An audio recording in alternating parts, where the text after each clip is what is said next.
It's time to talk top prospect performers at the upper levels here on the call up. You got Aram Layton, Elijah Evans. We spread these episodes out a little bit because we had a lot of fun things to talk about in between. So we did talk about the top performers of the lower levels about a week or so ago, maybe 2 weeks now. Time flies. But now it's time to highlight the top performers at the upper levels. A lot of guys that we've been talking about a lot. We won't spend as much time breaking down those players, but we, of course, have to highlight them. But then, Elijah, some other names that I know you are excited to talk about that maybe we haven't given as much shine to, but as it normally is, the case, like last year we joked Quinn Matthews' name came up 3,000 times. And this is kind of the one last time where we're going to talk about the guys that really performed this year, like the Jonah Tongs of the world and things like that. But there's also some other names that we're excited to highlight. Yeah, 100%, man. We got a lot of variety of names, but I think I have officially crossed my prospect eligibility mark on the call up posting. So I kind of want to get on these little intros you and Jack do, I gotta say, and you guys have fun with it, and I don't get to do this very often. So now that I'm like not a prospect anymore, I wanted to. I have a question for you before we get into these prospects. Have you ever seen me wear a hat? If you didn't ask, I wouldn't have thought of it. But now now that I think about it, no, I've never seen you wear a hat. I'm not a hat guy. I've never been a hat guy. I don't know why. I've never been a hat guy. But our friends at Lids have these incredibly cool fall White Sox hats and fall every team. Yeah, you almost This look hat okay in it.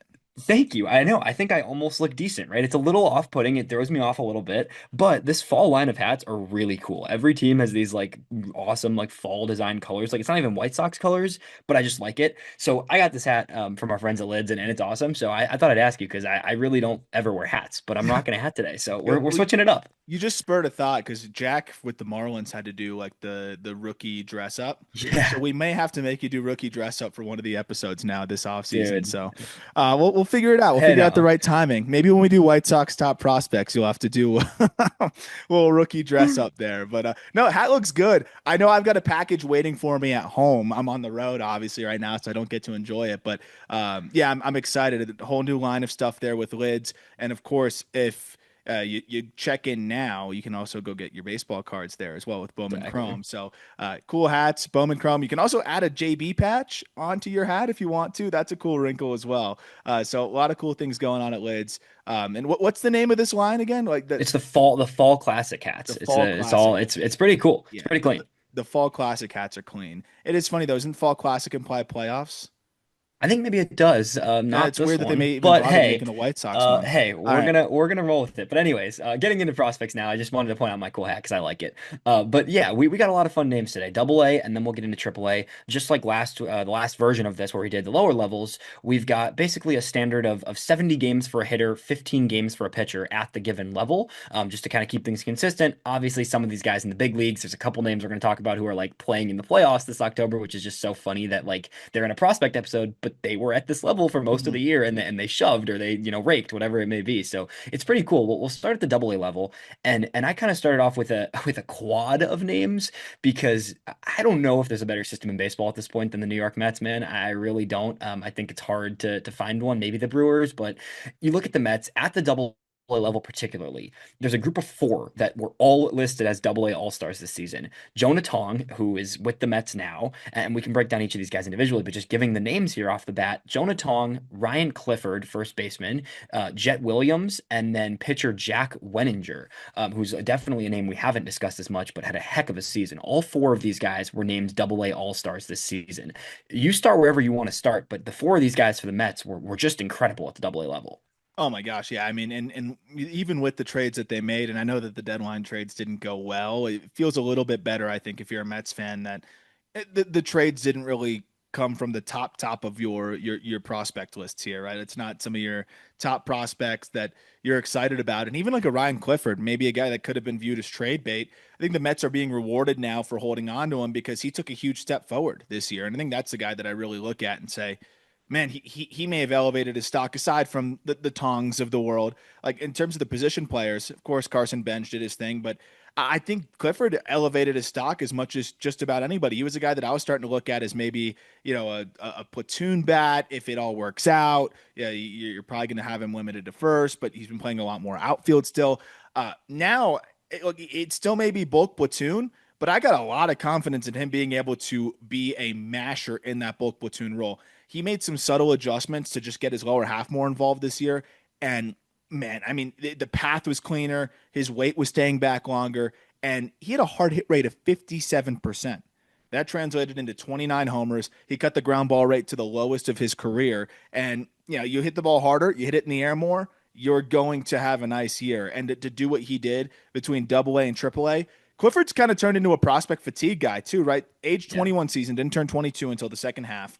And this guy ended up hitting 29 homers between double A and triple A. And it feels like the most exciting or like most hype around him has already kind of passed. But here he is looking as good as ever. And I just feel like the market, so to speak, didn't fully recover for him. So I'm excited about him. I think he can be in the big league equation next year. And then of course, Jett Williams just turning in a nice year, being healthy, I think was a big part of it. And he's another guy that's just going to consistently hang around the top 100, but solidified himself there just with the way that he was able to at least get into some sneaky power to the pull side. 17 homers, 34 doubles. Like, I think it was clear that Williams was not going to be a plus hit tool guy. So as that has shifted, maybe that outlook has shifted to be able to tap into now what looks like potentially average power, the approach still being elite. You can see that archetype. What I'm most interested in now is just what's the defensive situation going to be? Is it center field? Is it second base? I don't think it's shortstop, but they're still playing him there. And then Jonah Tong. I mean, I don't think there's much more we can say about him. I mean, the numbers were what the numbers were. It was one of the more dominant, I think seasons we've seen from a prospect in some time. But then that's part of the reason why like a Jack Wenninger gets overlooked. This guy was awesome. His fastball averaged 95 with good carry. He held opponents to a 217 batting average, the changeups plus, and at 6'4", 230 pounds, he looks like he could be a monster as well. Whole season in double A, by the way. And that doesn't even include two outings in the playoffs when you're looking at his surface level numbers on Fangraphs or whatever. By the way, he had 11 innings in the postseason in double A where he allowed 2 earned runs, walked 3, and struck out 20. So you add those into the equation here, and I mean, it was a phenomenal year from Wenninger as well. As you mentioned, this Met system is in a really good spot. Yeah, you kind of hit on all the names there, but just a couple notes that I was looking at. When you look at Jett Williams, this is a guy who is still 21. I think in my brain he's similarly to Clifford, right? Both these guys are still a lot younger than they may kind of seem just based on the name value. Jett Williams had a 156 WRC plus at the Double A level. He slowed down a little at Triple A at the end of the season, as did Clifford. Both of them kind of did, and that's natural. They'd played a full season almost already in Double A, but Williams particularly, the numbers really popped at the Double A level. I mean, he was getting on base at a near 400 clip, walking at a 15% clip, and stealing a ton of bags, right? Like it just is a really, really nice season from him and just all across the board in production. 17 homers total on the year between the two levels. Like while the surface level numbers ticked down in AAA, the power was there. You could see the power in AAA at the end of the year from Jett, which was nice to see.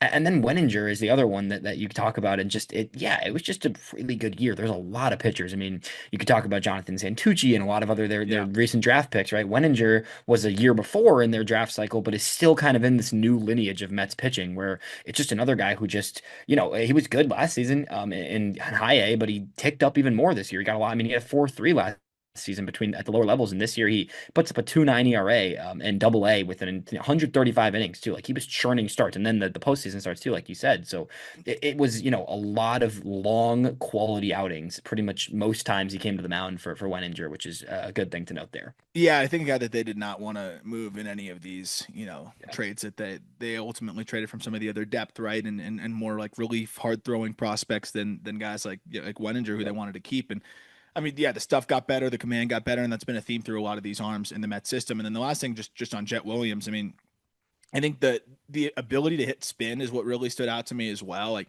you got a guy here that hit 321 against sliders with a 984 OPS, but on top of that, he's only chasing them at a 17% clip. Like that's gonna bode really well for his, adjustment to the major league level. And yeah, you mentioned just battling a little bit more in AAA, which is to be expected, especially for a guy that just benefits so much from his patience. And now you have more experienced pitchers who, I think aren't going to just give you those free, hitters counts as frequently. And that was a bit of an adjustment, but you saw him still add 3 homers in his final like 8 games at the AAA level. And at 21 years old, as you mentioned, he'll be 22, going into the start of the season. I think just the biggest question around him now just becomes where does he play defensively? And I think it's second base ultimately, but with his speed, you can't rule out maybe something clicking in center field. Yeah, it would be interesting too with the Mets dynamic there if he could be kind of a versatile piece in terms of that when you look at the puzzle of the Mets, right? Like, yeah, you probably have Carson Bench in center. That's the hope there. But if he could be a guy who could spell an outfielder here and there as some of their outfielders age to maybe also play some second for He McNeil, could play obviously, that right? Like McNeil he could role, exactly, yeah. potentially, and maybe they can even move off of McNeil because of that. And McNeil probably gives you a little bit more value with the glove at this stage, but who knows? I'll never count out an athlete like Jett. Yeah, exactly. Moving on from the Mets, we go to a Tigers prospect who we've mentioned before, but really haven't gotten quite enough love for. Obviously, Kevin McGonigal, Max Clark, Jose Puestreno, great seasons all across the board. Didn't have quite the innings for this list. Max Anderson, though, did. Max Anderson is a guy who had his first hit in the Arizona Fall League yesterday. Really nice piece yesterday by him. But this is a guy who spent 90 games in Double A, finished the season in Triple A on the year. A 23-year-old. He was a second rounder 2 years ago, so still a pretty high pedigree guy who doesn't probably get the attention he deserves. But 90 games in Double A this season with a 146 WRC plus on the year, 857 OPS, barely strikes out. He struck out a little more in Triple A, but does not strike out much. 14 homers in those 90 games. Just a really quality season. He got on 306 batting average for Anderson. This is a guy who's going to be pushing towards some sort of role with the Tigers, even if McGonigal is the future at shortstop there. I think Mac Anderson played primarily second this year, so it's going to be interesting to see how he fits into that fold for Detroit. Yeah, he looks like at least a guy that you can move around the infield a little bit, Yeah, and I'm excited now with him in the AFL to see a little bit more of maybe the defensive ability. I think it would help a lot yeah. if he could play third base, and I imagine that the Tigers are going to get him a lot of third base reps in the AFL. First game, he got the start at third there as well, because it's kind of similar to in the conversation that we've had with several of these Tigers prospects, whether it's Colt Keith or Jace Young or whoever it's been through the years, is okay, how much value is there with the glove? Is it limited to kind of an iffy second base, or can he make third base happen because the bat is interesting? And I think with Anderson, the bat is definitely interesting here. The swing decisions are pretty good, even though he doesn't walk a ton. When you look at just the overall ability to control his ABs, I think the swing decisions are better than the walk rate may imply. You mentioned the strikeout rate being so low. He's a guy that can really battle with two strikes. He really gets into his legs and just has good hand-eye. But what I think is standing out is just that increase in power, where you get 19 homers, 31 doubles, a pair of triples as well, and yeah, the hard hit rate at nearly 50%. It's a guy that I think if he could play some decent defense at third, could have enough offensive upside to carry that responsibility. But seems like a guy that can just move around the infield. He destroyed lefties this year to 1,000 OPS. So what I like is on the fallback plan B, you at least have a short platoon guy here, but easy to forget or overlook the season that he had because he was on, yeah, especially in Erie, probably the best team in minor league baseball. But Max Anderson was one of the more consistent bats, I think that they had there, and he was one of the more consistent bats at the Double A level. Yeah, do you see his future kind of as that like nice rotating infielder in Detroit? Like if he's your first guy off the bench at the infield where he kind of can be, he can play some games at third, he can play some games at second, but he's not necessarily your everyday guy. I think that's like the most likely outcome. What Yeah. you're hoping, on the Plan B side. I think you can still dream on a primary infielder here. Maybe it Yeah. is at second base. I don't know how it fits in. How he fits in with the Tigers specifically, but when you've got 20 homer pop, and I think he's got that with his raw power and what we saw this past year, and then the ability to keep the strikeout rate in check. There's a chance he could just be a solid bat first second baseman with some power as well. So I think it's going to be very fascinating to see how they handle him because the timeline he's showing that he's close to big league ready, but do they feel like he's a guy that can help them win now? So maybe in the shorter term, he is that guy that kind of moves around in some infield depth. But I think you'd be doing him a disservice if you don't give him a chance here, as he goes into his age 24 season to prove that he can be, an everyday second baseman who can maybe plug in at third. Yeah, that's a great other piece to have for the Tigers when he's not one of your top guys either, and he still put up a season like this, obviously. Yep. The next guy up is a Phillies prospect who I can't say I'm super familiar with. I saw some clips this year, but Felix Reyes of the Phillies organization is a international signing from 2020. So he's been in the organization for a while. 24-year-old kind of corner outfield slash first baseman for Philadelphia. And he had never been a particularly successful minor league hitter for 4 years now and went into double A this season. His first taste of double A, 95 games at the double A level. He posted a 160 WRC plus with an on-base percentage of 365, hit 15 homers in those 95 games, struck out at a 15% rate. He was the MVP of the Eastern League this year, I believe. Looking at it, like, what do you got on Felix Reyes? Because he had never had a WRC plus above 91 since the complex, and just posted the probably the best season in all of Double A baseball in 95 games at that level. Yeah, the data's kind of nuts too. I mean, he didn't strike out a lot. You look at the contact rate. He ran about a 87% in zone contact rate, about a 78% overall contact rate that got better, as the season progressed. But an EV90 of 108.5 miles per hour. So I mean that's elite stuff there. He's hitting the living crap out of the ball. Super aggressive, but I mean, how do you tell a guy that's hitting 330 or whatever it was, with the power that he has to swing less in this breakout year? And it's exactly what you saw, where you just get this absolute masher. So like he's going to swing a lot. I'm curious to see how it's going to translate, at the big league level, or maybe just even more consistently at AAA when you're chasing at about a 40% clip. But that said, I mean, the underlying data points towards him having plus power. He's 6'4", 250, and the fact that he's making contact in the zone, I think he's a fascinating player. The problem is he's limited to probably bad corner or first base or DH or whatever it may be. But this is another guy that, like, you look at the fallback, could just be short platoon with how aggressive he is and just be a short platoon masher. It's 1,092 OPS against left-handed pitching this year. So this is a really interesting bat at the very least that came out of kind of nowhere for them. So when you have that bat to ball and power, raw power, it's always going to be worth monitoring. Yeah, I mean, it was pretty interesting when I started looking at the numbers. I was going through like the All-Stars of Double A, and I was like, I've heard this name a couple times, but not a name I was seeing much this season for the level of production he had. I mean, he had 53 extra base hits this season in 95 games in Double A. Yeah. Like, that's absurd. Yeah. And he got to Triple A, and he struggled a bit, but he only played a week there, right? He got the last week of the season. He finished out in Triple A, but like, those are ridiculous numbers at the Double A level and in less than 100 games. So I'm curious to see what Reyes looks like in AAA next year, and then maybe if the worst case is the Phillies have a short side platoon masher, like not a I mean, bad you take person to have that on your from bat. he was a non-prospect before, Yeah, right? So he's going to need to cut down that chase, and I think because of that, I ultimately think the most likely role, if he's going to be a big leaguer, is that short platoon. yeah. And the defensive limitations are tough, but again, he took himself from non-prospect to a guy that definitely has some intrigue here and could fill a big league role. Yeah, very interesting. Next up is a guy that we just saw shove in the playoffs. Had a rough ending of his start, but Connelly Early. If you've listened to the show this season, we've talked about him plenty of times. Connelly Early just made Double A look very easy for a while this season before he got to the bigs. Ultimately with Boston to finish out the year and then pitching in the playoffs. Right, 15 games at the Double A level with a 2.5 ERA on the season. Struck out more than 30% of batters, 32% of batters in Double A. Ends up getting to AAA, gets to the big leagues quickly after going to AAA. Pretty insane season from Early, and I think that you're just about penciling him into the heart of that Boston rotation next season, which is it's crazy for a guy who was on our radar at the beginning of the year, but not close to this degree.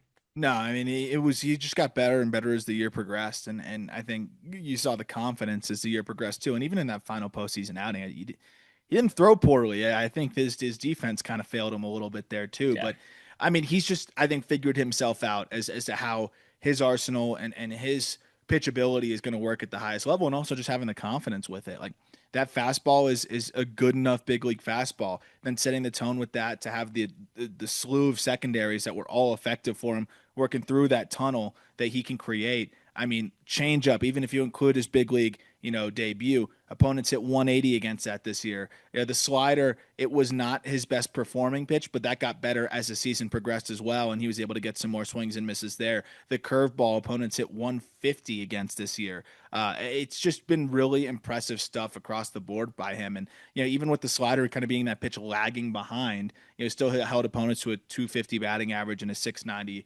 OPS. So if that's a pitch that he probably doesn't throw to righties as much now, like lefties, when he went to that slider, it was about a 430 OPS. So he's got that arsenal that he can kind of go handedness approach to as well, with the changeup, and curveball more so to the righties. Lefties can see that slider and that sweeper a little bit more, and then the fastball just turning into a better pitch for him with the uptick and the command. It just seems like he's turned himself into a really well-rounded pitcher that.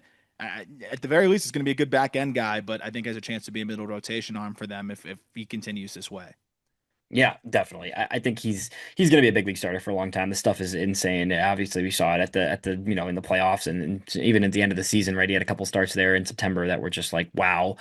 So a big piece for Boston and someone that went from a potential piece to a guaranteed piece of some sort now, which is a great development in that organization. And you got Tully, who Yeah. had a phenomenal year as well, who I think is going to have every opportunity to grab onto that rotation as well. Yep, 100%. The next guy up is someone who finished the year in AAA and was mashing in AAA at the end of the year. Marlins organization, you're pretty familiar with this guy, Kemp Alderman.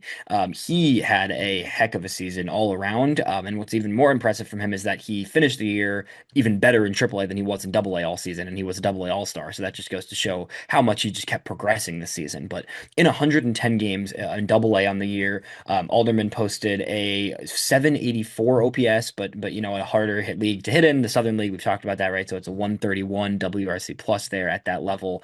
15 homers, 20 stolen bases, gets up to AAA, hits another 7 homers in his last 20 games of the season in AAA. So finishes the year with 22 homers, 22 bags.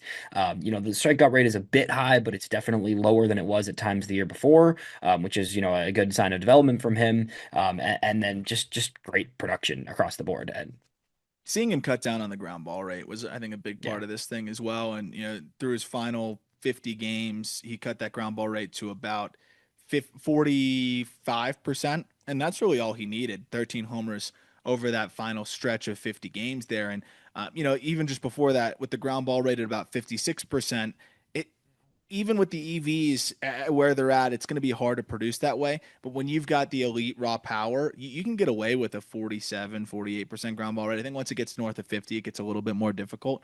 But cutting that down to the mid 40s, I think you saw how that really helped him, uptick in the slug department. And he slugged for 582 over his final 50 games there.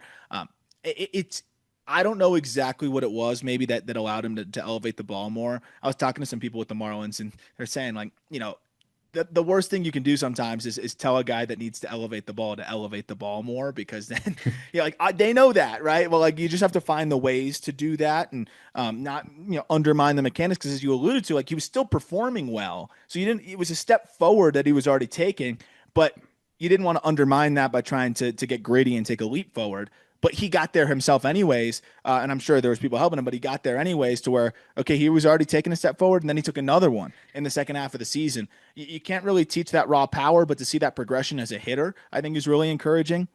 EV 90 of 111 miles per hour is, I can't remember the last time I've seen something that high from a prospect, to be honest. I wish I could, sort by the entire minor leagues, but I don't think there's going to be many, if any, qualified hitters in the minor leagues with an EV 90 of 111 miles per hour. So, like, that, think about that. That's taking the top 10% of his batted balls, like 10%, and it's 111 miles per hour if you average those out. That is absolutely insane. So it's 80 raw power. It's just a matter of, can he convert it into game power? And I think he took a big step in the right direction in doing that this year. Yeah, definitely. He's going to be pushing for a job there in Miami for sure. There's going to be some competition there in the outfield, which is Yep. a good thing, and he can add some extra juice into a lineup that already has some serious raw power guys between Griff and Augustine, and there's some real juice in that lineup, and he's going Yes, to be I mean, another one that can. Stowers was putting up Yeah, crazy Stowers, EVs. yes, They're gonna have. I mean, they have a lot. They could lead the league in like 115 yeah, plus EVs once Alderman's up there. Between Augustine and Griff had the 117. I think Stowers is capable of some 115 pluses, and then Alderman, Yeah, you average out his top 10% of EVs. He's comfortably above 110 miles per hour. So which yeah, they've is got a lot of nuts. guys that can run into him there. And I think now for several of those guys, it's can you get it in the air a little bit more? And Alderman took a big step in the right direction. Yeah, definitely. The next guy up is Ty Johnson of the Rays organization, who's someone that I really don't think we've touched on much this season. He was acquired by the Rays last deadline. I forgot who the trade was for. I don't know if you remember, but I know he was acquired from the Cubs at the 2024 deadline.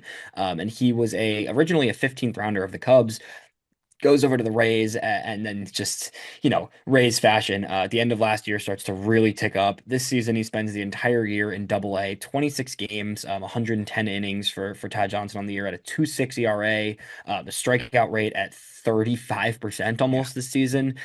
He was really, really good all year. Obviously, Southern League is a pitching friendly place, but like his numbers are defy like just pitching friendly for sure. He was just good. Yeah, great get for the Rays there, and it made sense that they targeted him in that Isak Paredes deal. But Oh, that's you one. know, There it is. good athlete, funky delivery, and yeah, just another one of those Ball State arms. So I know Jack was always excited about him, but yeah, it's mostly a two pitch situation here, but the command got better, and it's two really good pitches. So it's interesting. Like I think it was easy to say pencil him in, say maybe this guy's a reliever, Yeah. but these two pitches are so good now between the fastball and the slider, and the release is unique where he's a big dude. He's 6'6", and he's still working down the mound though really well to where it's a low like 5'3", 5'4" release, and in doing so I think really it accentuates that run and ride, and it's this short arm delivery that makes it really difficult I think to pick up the ball. So opponents hit 160 against his fastball, and then his slider they hit 180 against it. So they combine for a 532 OPS against him. And the big thing was, can he get that walk rate below 10%? 8.5% Did. walk rate. I think you get the fallback of a really good reliever here, and maybe even a closer type of arm, because in shorter spurts, I mean, that fastball is going to be sitting closer to the mid 90s instead of like 93, 94. But I think that with the improved execution, a 66% strike rate here, like he could be a two pitch guy that five and dives and has a lot of success, and maybe sometimes goes deeper. Like he had a lot of outings of 5+ innings this year, several six inning outings, to wind down the second half. If he can find a third pitch, that would be excellent. But I think he could be a unique Swiss Army knife with the two pitches. Yeah, I mean the slider's filthy. I'm looking at it now. The fastball is very good as well, but the slider is he got some swings on the slider this season. I remember watching some Barons games too, where like there were some swings on his slider that just looked so uncomfortable. And he's not afraid to throw it against lefties too. Like he really, because he's primarily two pitches, like it's weirdly good looking against lefties, even Because from a it's got that right-handing slider. gyro It's got action that to it exactly. with kind of bullet spin. So like Yep. it's going to dive right under barrels. And yeah, to your point, I mean, lefties were not really faring any better than righties Exactly. were. 173 batting average, 438 OPS for lefties. Righties, it was a 188 batting average, 531 OPS. They're actually worse off. Yeah, that's exactly what I was thinking looking at some of these swings. I was like, man, he makes lefties look silly with a slider, which it's not the easiest thing to do from a right-handed slider to make lefties really uncomfortable, and he does that extremely well. It looks like in the past he's mixed in both a changeup and a cutter. What is he, did he throw anything of a third I was offering just in looking at one of either those of those? sliders he threw to a It's lefty again insane. there too. It's disgusting. It's really, It really look gross. it moves like a splitter. Like some of them do. I have him throwing like a handful of changeups this year Okay, to that's what it to looks no like here. avail. Yeah. So that's going to be the interesting thing to monitor. But yeah, like I'm wondering from that arm angle, like it's kind of short arm, but still is somewhat upright, like maybe a Yeah. splitter, just playing around with grips, maybe just a bigger curveball. It doesn't have to be anything great because those two pitches are so good, just something to take them off, Yep. take hitters off of that. Maybe it's more of a traditional sinker there too, because now that he's like commanding it well, I think like a perfect example was Cam Schlittler, like in his dominant playoff outing. It was mostly three variations of fastballs. And of course, he's got nasty secondary stuff too. But that was an eye opening reminder of just like, if you are locating your fastballs, you can just go east, west, north, south. And that's what he was doing with the four seamer, sinker, cutter. So maybe just from that short arm angle, a little bit more of a true sinker could work because in the four seamer he elevates, the slider works glove side, and that could be enough to maybe just spell the two pitch cadence. But this is a big league arm. Yeah. no way around it. And it's just a matter of whether it's high leverage or if he's able to stick in the rotation. He helped his case big time. With the platoon splits that he put up this year, the consistent splits that he put up this year. Against lefties and righties and the strike throwing. Yeah, that's kind of what I was thinking as well. Sal Stewart of the Reds organization, and this is another guy who finished the season in the big league lineup. Well, kind of in the big league lineup on certain days, not every day, but Sal Stewart was exceptional at the Double A level. 80 games at that level this season with a 146 WRC plus. He hit 306, got to Triple A, hit 315. Sal Stewart, you've been saying this since last year to me. Like he's just a hitter. Like the dude just hits. Like he's just gonna hit. He's going to tally 20 homers between Double A and Triple A on the season, but it's 17 stolen bases, pretty good, a really solid walk rate, almost 10% on the year. Like he just knows how to hit. He just has a feel to hit. He's tapping into more power than he ever did before. Like this is just a very well-rounded big league hitter, and I really, really hope he plays every day for the Reds next season. Yeah, and I think he will. I think he's earned that.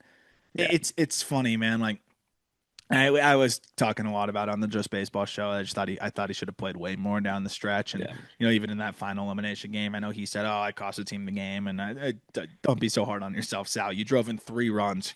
You were one of the most impressive power bats for that team since you came up. Actually, you led the team in homers from the time you were called up until the time you guys were eliminated. Yet you saw sporadic playing time and still were able to remain productive because whatever the hell Terry Francona was doing over there with his lineup situation and construction there.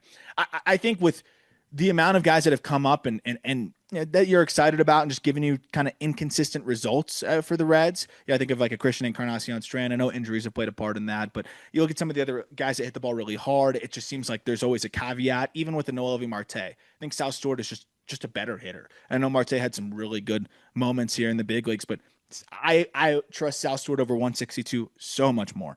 And I honestly think Sal proved that he's actually more capable defensively than I think he gets credit for. Like he can play, I think graded out metrically well at first base in a limited sample size. He looked fine at third base and he can plug in at second. And as long as he's not a liability, and I think he's proven that he's not, uh, there's no reason for him not to be in the lineup. I understand that McLean is a superb defender, but as you mentioned, Sal just hits, and you put him in a full season in Great American Ballpark. This is another guy that found the ability to elevate way more in the second half this year, and the numbers were just not even close once he started elevating more in terms of the before and after.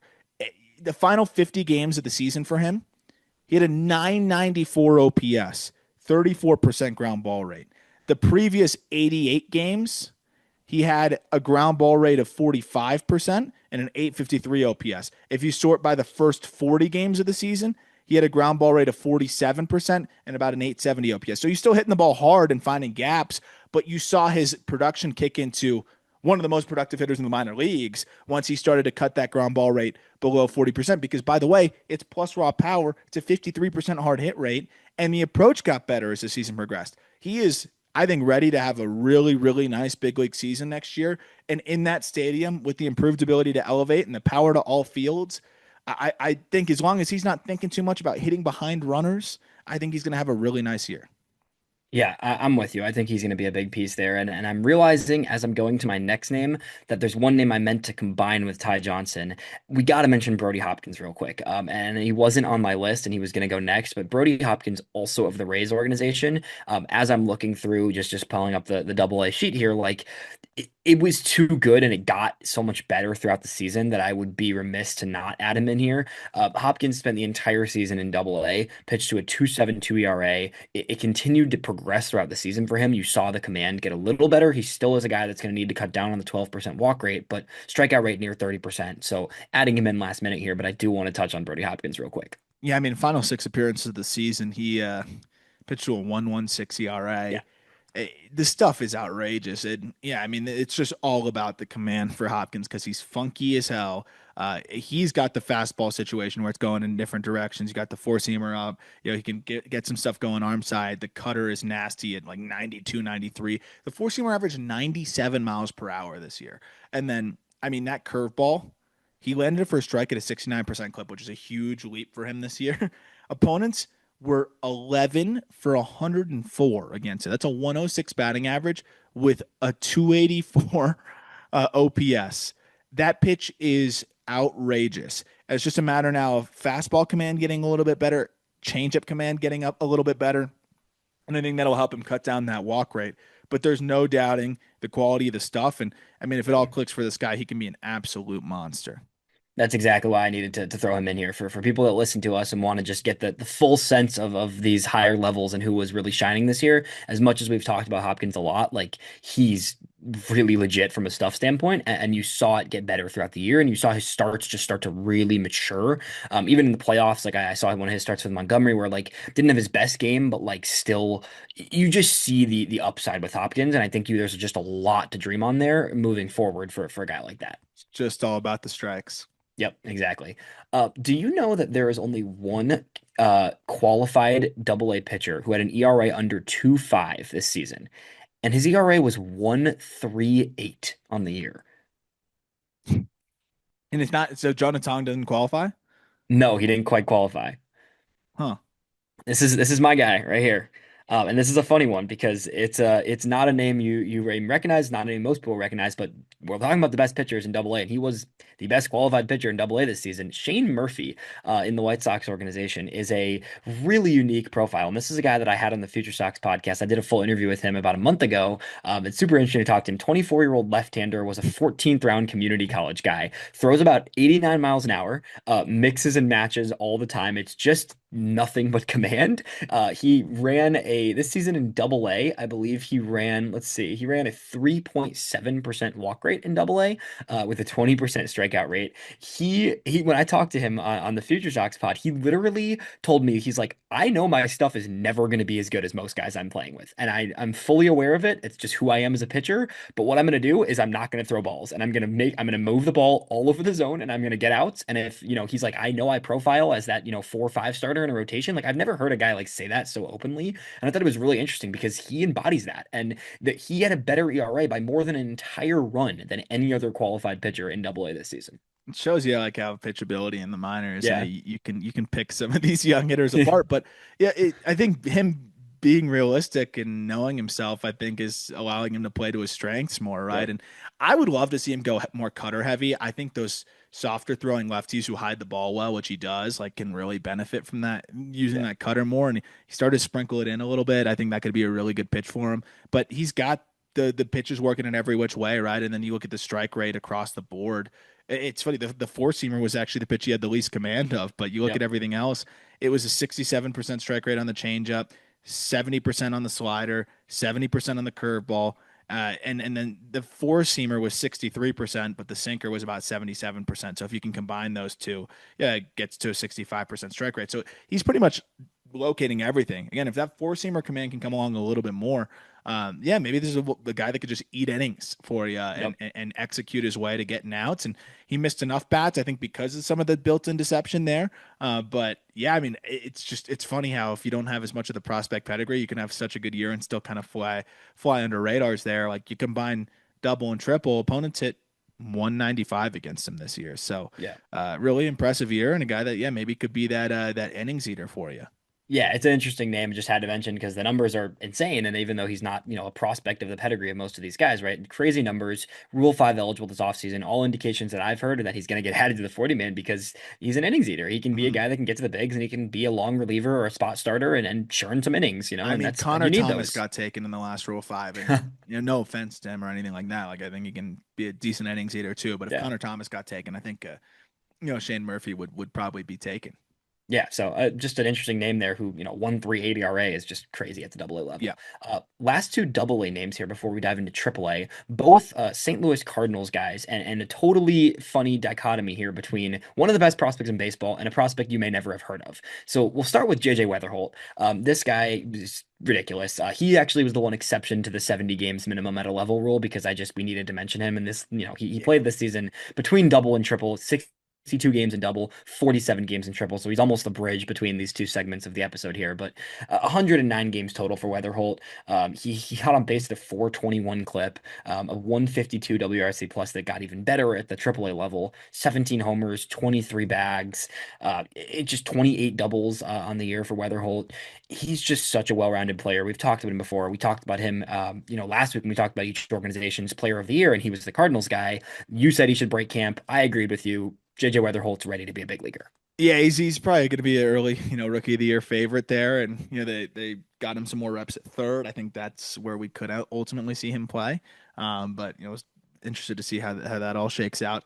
Anytime you walk more than you strike out and you slug nearly 500, you're probably going to be one of the best performers in the minor leagues, and that's exactly what JJ Weatherholt was. He just proved to be too good, I think, for the minor leagues.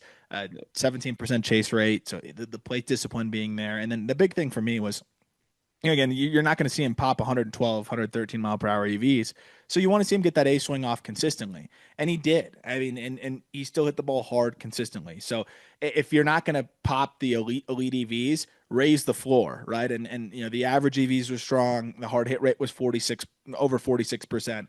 And you saw that power to all fields really start to shine through. And he's a guy that's going to need to air pull a little bit. And you saw him do that more successfully as well. So I think that showed you how he could get to 18 homers and all the extra base hits. And yeah, again, you walk more than you strike out. Pretty darn good year. And then he held his own against lefties too. 820 OPS left on left. That's all you really need, especially when you're a 950 OPS against righties. So looks like an everyday player and a damn good one.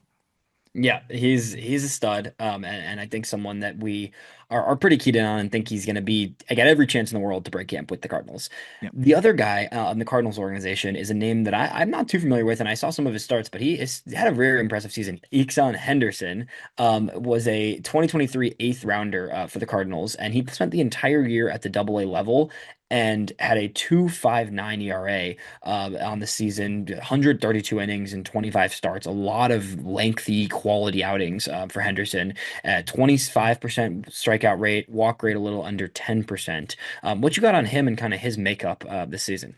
I mean, it's crazy. So you look at the velocity, he averaged like 91.9 miles per hour in the fastball last year. This year, he averaged about 93.3. So you get more than a tick up in the fastball velocity department. I think the characteristics were better too. You saw a little bit more carry there. And then, as a left-handed pitcher, gaining a tick and a half is a huge shift. And I think from that perspective, was able to get a lot more whiff. And then you always love to see a fly ball guy that's able to keep the home runs in check, and got a lot of fly balls because he likes to kind of pitch to the top of the zone, but still was able to keep the home runs in check. Only allowed 9, this year. He looks like he could be maybe a left-handed hitting or left-handed pitching, innings eater as well. He stays close for a long time, hides the ball pretty well. I'm waiting to see like which of the secondaries stand out. I think the changeup flashed a little bit more, but still trying to find some consistency with the secondaries. I'm honestly, when you look at the stuff in a vacuum, it's kind of surprising that he performed as well as he did. Yeah. But I think that's probably some built-in deception, some slight crossfire, and a vastly improved fastball with great command that really helped him there. And I think you could still kind of look to a potential, back end innings eater type as a left-hander. But there's just clearly some deception that you can't really quantify because you look at the stuff. It doesn't seem like opponents should struggle as much as they did, but they did, and it was over a very large sample of Double A baseball. Yeah, and then he pitched 132 innings and then went out in a playoff start and threw 6 innings of shutout ball in the playoffs for the Double A level or for Springfield, right? So it's like I mean, that's over almost 140 innings on the season for a guy and continually solid starts too. Yeah, that's the other thing too. Like he's eating the innings. He got better, if anything, from an opponent production standpoint. Like the Right. final 10 appearances of the season, opponents hit below 200 with a 580 OPS against him. So there's something going on there. He clearly hides the ball well and creates some funky angles, and sometimes that just works, especially for lefties. Yep, definitely. Heading over to AAA, we've made it to the highest level of the minor leagues. So this is a number of guys you will hear in this segment that have already debuted or debuted later in the year. Some who still haven't though, and will be interesting to see when they debut next season. We'll start with the Orioles. Two guys on the big league roster. One who signed a many $million extension. Samuel Basallo and Dylan Beavers. We've talked about them all year because they just raked all season. Before getting promoted to the bigs, Basallo had a 151 WRC plus at the AAA level, 23 homers in 76 games in AAA, which just you just saw the power on display. Dylan Beavers, on the other hand, spent 94 games in AAA prior to his promotion, 153 WRC plus, 18 homers, 23 bags, a really, really solid walk rate of 16%. These two are both just going to be starters for the Orioles next season pretty much every day and clearly earned it with what they did in AAA this season. Yeah, we've spent a lot of time on both those guys, so not too much more to dive into. I think the big thing to watch with Basayo is just that approach, but he's such a good bad ball hitter that I think we even saw that with some of his best swings at the big league level. Just being able to do some damage outside of the zone, but still, I think being able to rein that in a little bit. But before getting called up, you hit 23 homers in 76 games. Yeah. You're going to be on a lot of top performer lists on a basically 50 home run pace there. So he looks like an absolute monster. And then the defense will be an interesting part of the equation as well. But the fact that he did that in his age 20 season at AAA is just remarkable. And he's only going to get better and better and better offensively. I think that's why we saw the Orioles so comfortable giving him the big deal there and locking him up. And I think it's one that'll age well for them. And then, Beavers is a guy that's evolved a lot. We've talked about as a hitter and tried a bunch of different setups and stances and try to find some more power and just more consistency in general. And I think he really found what's going to work for him there is it's a really short and kind of punchy swing, but he enters the zone, I think, really early, despite that, which is usually a give and take there because of the way that the barrel works behind him. But to be able to still be so efficient to the ball and so long through the zone, I think we saw that he found this balance here, and it was allowing him to air pull a ton because he's never going to be a guy that's going to put up elite exit velocity. So to be able to tap into a little bit more power though in the raw department and then being able to maximize that by pulling the ball in the air. He only put the ball on the ground at a 32% clip this year. That's including the big league debut. So short and efficient to the ball. So stuff middle in, he's going to be able to, flash, I think 20 homer power and pull it out of the yard. But also just being so effective and quick. Velocity is not going to be too much for him. He's adjustable, and I just think he's a really well-rounded player that can kind of be the 50s across the board. But you saw that speed become a big layer of his game too.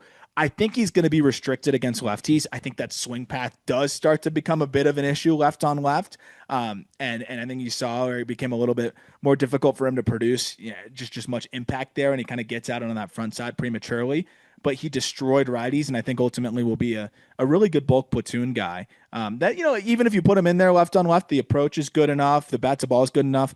He can survive and not look totally overmatched, but the production probably won't be good over a large sample. But still, I think this is a really good piece for the Orioles as they go into next year. Especially with some of the Heston Kjerstads of the world, not really performing. I think Beavers clearly leapfrogged some of those guys, and it looks like he should have a prominent role at the big league level next year. The other interesting thing is, do they trust him to mix in a little bit of center field, and we'll see if they do that. Yeah, definitely. Both guys going to be key there in Baltimore. The next guy up is Justin Crawford of the Phillies organization, and an interesting one because the numbers are really good. There's some reserved hesitation there about what he can be at the big league level and what he will be ultimately, but spent the entire season in AAA and got on base at a 411 clip. He hit 334 this season in AAA, 46 stolen bases. The contact skills are there. Doesn't strike out a ton. Walked at the best clip of his career this season. So just a really great season from Crawford, but still hasn't made his debut. You'd figure he's in line there to get some innings in Philly with the overturn potentially. They're one game away from being out of the playoffs and probably taking a pretty big shift in terms of their roster. Crawford's going to be a guy that will get some innings there next season.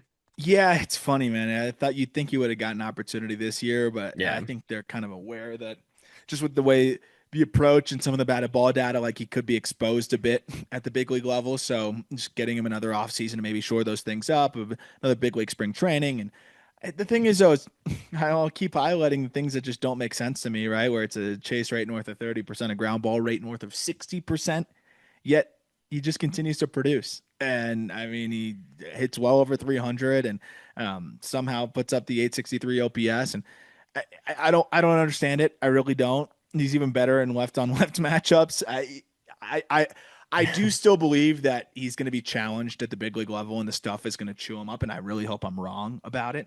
But he just continues to produce year over year over year in the minor leagues. So it's really hard to you know, argue against it, but it is kind of one of those situations where it reminds me it's not as erratic or crazy swing mechanics wise, but it is still a unique swing where I think you can get away with it in the minor leagues, and then I think in the big leagues, pitchers can start to expose some of those things a little bit more. But with his speed, I think he can get away with the ground balls and being able to play solid center field. I think helps his case, and he's still just 21 years old. But man, like if he could cut down on that ground ball rate a little bit more, I think you would see a guy that could really impress with his impact across the board.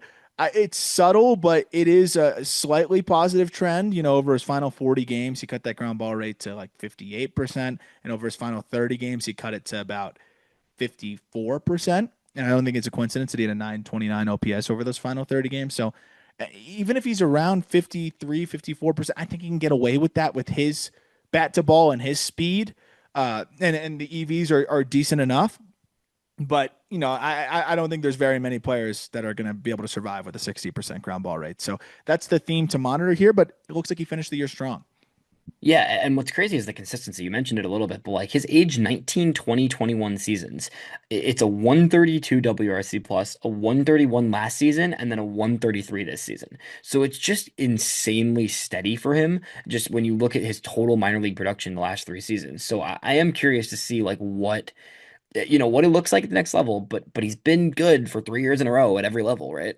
Yeah, exactly. And so, like, I think that I'd like to see him make some more contact a little bit further out front and little things like that. But those are all things I think can get shored up. And the fact that he's hitting like this, he could probably make the game a lot more easy on himself too, with some just subtle refinements in the box. So again, hard to argue against the results, the bloodlines, the athleticism. I also love the kid. Like he was great. On the episode that we had, like I think before the season, just great dude. So there's a lot of things working in his favor, and I think he's going to be a piece here for the Phillies one way or another. Whether it's more of an average outfielder or a guy that figures it all out and starts to flash more power and consistent impact. Yeah, definitely. Two guys up from the Cubs organization. One we've talked about a lot, one we haven't talked about as much. Owen Caissie and then Jonathan Long for the Cubs here. Caissie came up to the bigs, got a couple games, didn't have the innings, sent back down. Whatever, incredible season in AAA for Caissie. 22 homers in 99 games, just continued to mash a 551 slug for Caissie at the AAA level. Jonathan Long, on the other hand, is not a big time name, a ninth rounder from 2023, who had a really, really good year last year between high A and double A. Spent this entire season in AAA, played 140 AAA games. I think that's pretty much every game of the AAA season. 140 AAA games for Long, and had posted an 884, 883 OPS on the year for Long, 305 batting average, struck out under 20% of the time, 20 home runs. An underrated guy in the Cubs system who, is a corner guy. He's a first baseman, but has had two really, really good offensive seasons in a row now. Yeah, he's really unique too. It was fun watching him in the Arizona Fall League long, just because of it for a first base type. You'd expect kind of a different operation, like that for the power that he produces. He doesn't move much. There's not much going on there, and it's a pretty short and efficient swing, and he can do some damage. To keep that strikeout rate at 19% the entire year, I think was incredibly impressive. To be able to really flash, I think, plus power in the raw department, and I think it'll translate more into above average pop. But you saw the 20 homers. Another guy that I think you look at and say, I don't know where he fits in short term, but at the very least, maybe he can be a short platoon guy. But the thing with him is he's actually reverse splits, 915 OPS against righties and a 791 OPS against lefties this past year. But I think it's very clear that he can fill a big league role. It's tough that he's limited to first base. They mix him into left field a little bit more, and I don't know if that's in the cards because it obviously puts more pressure on the bat. But being that he's patient, it was like a 20% chase rate and recognizes spin well and hits the ball hard and posts slightly above average contact rates. Like it seems like he's got a good chance to at least be like a second division regular at first base and be a big league bat one way or another. But I think he's proven that he may have a little bit more in the tank than that. And it was a really nice year. The Cubs just continue to flex their muscles and their ability to scout and draft. And this was another just really good identification and pickup for them there. And a guy that I didn't think would generate that much power in a 6 foot, Yeah. it is 220 frame, but it's a pretty simple swing with not a lot of movement there. So it just shows that he can it really generate some easy bat speed there. And then we've talked about Caissie ad nauseum. I mean, he just don't I don't want to see him play another minor league game at in his age 22 season, yeah, and now 23 in the second half. Like, just showed that he figured everything out. I think that he needed to figure out at the AAA level, and at this point, it's a matter of challenging him at the big league level to see what he can do. Because once he cut that strikeout rate, several ticks below 30% at the AAA level, it felt like, okay, there's really not much else you need to see. And over his final 50 games, he cut that to about 22%. So it even more felt like, okay, there's really nothing else that this guy needs to show. So it's huge power. He's cut down the strikeouts. The defense has gotten better. It's time to see what he could do at the big league level. Yeah, 100%. It seems like Tucker's might be on his way out. That's all the indication we're getting the past handful of days, at least during this playoff run. So if Tucker's out of the door, then Owen Caissie starts in the outfield and like immediately on opening day, and there's just no hesitation at that point, right? Exactly. Yeah. The next guy up was traded midseason. We actually have two guys on this list that were traded midseason. Mick Abel debuted for the Phillies, was traded after making his major league debut, goes to Minnesota, primarily pitches five AAA games more for Minnesota, made a couple big league appearances. At the big league level, didn't quite, have shine at all. He definitely had some struggles for sure, but had a heck of a season in AAA between both the organizations that he spent the year with.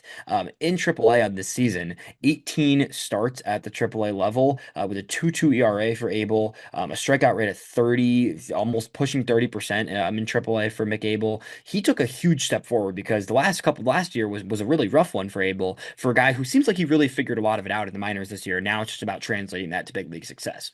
Yeah, I really don't think he was right last year. I don't Yeah. know if they ever like came out and said anything. I really don't think whether it was an actual injury or just him just not feeling great, whatever it was. I, I just don't think he was right when I watched him last year. It wasn't just the fact that the fastball was down a tick. The shapes weren't there. The command was not there. And I know that the command's never really been an asset for him, but it had taken a step back. And when we saw him in spring training, it just the arm speed was different. Everything looked different. And then whatever happened as the year progressed, he looked like a shell of himself. So he looked fresh, he looked healthy, and he looked just confident in 2025. And the results followed. The fastball was up a tick, and at times even up, closer to two ticks. The curveball was sharper with more teeth to it. The slider was the same thing in the upper 80s with more teeth to it. And then he had the sinker and the four seamer working. Whereas I think last year it kind of just blended, where now he had more of the true ride on the four seamer and the heaviness to the sinker. And then to be able to even flash a changeup that was kind of unusable for him at points last year. So just to see that all across the board so much better. I think he's going to be a good piece there for the Twins. I do think he can be a middle rotation arm, and I think he flexed his muscles there in that revenge game to close out the year. And the velocity was up even more at the end of the season as well. His final two big league outings, he averaged 97 on the fastball, and that final outing against the Phillies in that revenge game, 6 innings, 3 hits, no runs, 1 walk, 9 Ks. I thought he looked great down the stretch. And if that fastball is sitting 96, 97 compared to the 93, 94, sometimes 95 last year, I think everything else is really going to play up off of it. But I think he proved that he can be around the zone enough now too, which is a big step in the right direction, because I think he wasn't trusting his stuff last year either, as it was, just subdued. And that's where you saw that 15% walk rate last year compared to, 9.8% this year. And that dwindled, I think as the season progressed, and you saw over his final six starts, it dropped to around 8%. Yeah, you can live with that for sure. That's the guy whose command wasn't usable. I mean, last year there was times where it was like it wasn't even enough command to like be a big league starter, and now you're seeing it at a reasonable clip where like Yep. you want it to keep ticking up, but like he can completely survive and have a big league role with where it's at right now and how far his command has come in the past year. 100%.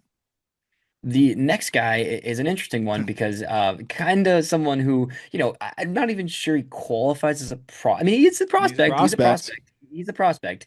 27-year-old Ryan Ward in the Dodgers organization, left-handed corner outfielder who was a 2019 draft pick, a 2019 eighth rounder at the time, and has been in the minors for quite some time at this point. This season, he just mashed. He mashed last season too, actually. I mean, he really 2 seasons in a row where in 2024 he puts up 33 homers in AAA. This season he hits 36 homers in AAA across 143 games. But a lot of improvement this year, honestly, when you look at the numbers, that he cut the strikeout rate by almost 10% this season. He only struck out at a 19% clip. He walked at an almost 13% clip. I mean, the numbers are kind of insane for Ryan Ward this season. 36, 31 doubles, 36 home runs. Yeah. I mean, the dude mashed, but he's a 27-year-old outfielder, and the Dodgers obviously have a ton of depth too. So, Yeah, and I understand it's the PCL and all that good yeah. stuff, but I mean it's a 50% hard hit rate. It's good angles and just power to all fields, but really getting into it to the pull side. He's going to be a Rule 5 candidate, and it's kind of like the Ryan Noda thing. And I think a team, if you're just a really bad team, why not take a shot on a guy that could hit 20 plus homers for you? I think when you get him out of the PCL, it's probably closer to that 20 plus homer outlook, but who knows? Again, hard hit rate of 50% is really strong. Um, just if you do take him in the Rule 5, because I assume he'll probably be unprotected again. You probably never put him up against a lefty. He's 686 OPS, 23% strikeout rate against lefties, hit 216, but against righties, he hit 319 with an 1,038 OPS and a 17% strikeout rate. If you can just snag a bulk platoon guy out of the Rule 5 who can, I think the big problem is the defense is just not great in the corner, but who cares? DH, corner outfield, just add some power to a really crappy lineup, for one of these bottom dwelling teams. Could be worth a shot. So it'll be interesting to see if he gets taken in the Rule 5, but I think he clearly earned himself the opportunity to be. Yeah, and he played 75 games in the outfield, so it's not like he was just playing first. At least, even if it's a not great defense, at least you have the value of a corner outfielder compared to a purely first base DH, right? So it is like if you can move him around and get him a day or two a week at each left, right, and first base for a team that's needs some power, like I'd take a chance at that. I mean, I don't think it's a bad idea. And again, really, really good year for the second year in a row, but this year was a lot better, and a lot of things he did improve upon compared to the last few seasons. Yeah, I mean Ryan Noda gave it didn't work long term, but he gave Oakland at the time to 2B WAR in a season. So you get that from a guy, you'd be thrilled with that. And I think if Noda did it, I think Ward can do it. Yeah, definitely. Tyler Locklear of the Mariners in the minor league, but now with the D-backs. Right? He didn't play a minor league game for the D-backs this No. season. Traded at the deadline. He spent the whole first half of the year in the minor leagues in AAA for Seattle. Moved to the deadline, plays in the bigs for Arizona. Locklear had a really, really good step forward in AAA this season. He had a 136 WRC plus, 19 homers in 98 games, a number of stolen bases. Strikeout rate came down, like just a really good year. Gets to the big leagues for Arizona. They're going to make him their first baseman moving forward with Josh Naylor being shipped out at the deadline. And he struggled for Yeah. sure, but I think there's a lot of good takeaways. And you did something on his swing adjustments too. Like there's a lot of good development there that you can go into next season feeling good about him having a big league role. Yeah, I know that we did an episode at one point. I Yeah. don't have the exact date off the top of my head, but there was a specific date that he had stopped. Yeah, had toned down the loud barrel tip and the crazy movement. And I mean, the numbers from that point on were just outrageous. And I think that there was clearly like that wasn't a coincidence because the big reason why I was skeptical on him for a while was the fact that just that the movement was so loud there and it seemed like it was creating a really rushed situation for him. With the barrel tip late and his hand so far out in front of him, and he'd get bust inside pretty tough, and then I think also it would just create this variable that was unnecessary. As he toned that down, he went absolutely crazy, and I think you really saw that final 40 games of the minor league season for him. He hit 362 with an 1156 OPS, 14 homers. The raw power has always been there. There's always been a decent approach as well. I just always felt like the loud moving parts was just too disruptive, and I didn't know if he was ever going to be able to tone that down because some guys is just they have to move, and he was able to do that. So I know it wasn't a great big league debut, but I think he's got time to iron that out, and that he's going to get every opportunity I think to at least get the short side of the platoon there. They have Pavin Smith, they have some other guys that they may try out at first base and DH or whatever. But I think what we saw with Locklear is he's going to get every opportunity there, especially as one of the key pieces. And that deal to send Gino out. I think they wanted to get a little bit more, they didn't. So I think they're going to want to see Locklear, show a decent return there. And the fact that he's also kind of a reverse splits guy may actually help his case to get more runway as their primary first baseman. And you mentioned some value with the legs too. He does some little things there. I think he could be a solid player for them. So it'll be fun to see if he can put it all together. Yeah, and he'll get the chance to, which is good. And he deserves to after being really solid in AAA. The last guy on this list today is going to be Harry Ford. Harry Ford is one that's it's interesting because so he's Seattle Mariners prospect who came into this season having a little bit of a disappointing last year. Not really, the numbers were good last season, but I think fell off a little bit in terms of the radar.